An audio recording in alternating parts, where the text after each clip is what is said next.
আপোনালোকে জানেনে আমি সকলোৱে কিয় পবিত্ৰ বাইবেল শাস্ত্ৰ অধ্যয়ন কৰিব লাগে? কিয়নো বাইবেলে আমাক সত্য ঈশ্বৰজনৰ পবিত্ৰ, অপৰিৱৰ্তনীয়, বিশ্বাসী আৰু প্ৰেমময় চৰিত্ৰৰ বিষয়ে জনোৱাৰ লগতে আমি ক'ৰ পৰা আহিলোঁ, ক'লৈ যাম, আমাৰ জীৱনৰ উদ্দেশ্য কি, আমাৰ জীৱনৰ বাবে থকা ঈশ্বৰৰ পৰিকল্পনা, মৃত্যুৰ পিছত জীৱন আছেনে নাই, পাপ কি, মচীহ বা ত্ৰাণকৰ্তা কোন, পাপৰ ক্ষমা পৰিত্ৰাণ, অনন্ত জীৱন কেনেকৈ পায়, বিশ্ব ব্ৰহ্মাণ্ড, গ্ৰহ, নক্ষত্ৰ, তৰা, সাগৰ, মহাসাগৰ, গছ গছনি, জীৱ জন্তু অৰ্থাৎ সমগ্ৰ জীৱজগতৰ সৃষ্টি, অতীতত ঘটি যোৱা, বৰ্তমানত ঘটি থকা আৰু ভৱিষ্যতে পৃথিৱীত ঘটিবলগীয়া সকলো ঘটনাৰ বিষয়ে আমাক জনায়।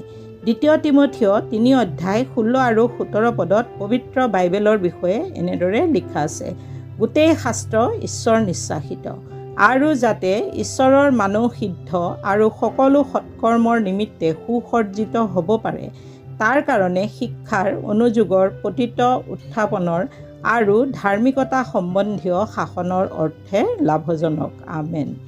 এইবোৰ কাৰণতে আমি সকলোৱে পবিত্ৰ বাইবেল শাস্ত্ৰ অধ্যয়ন কৰা উচিত।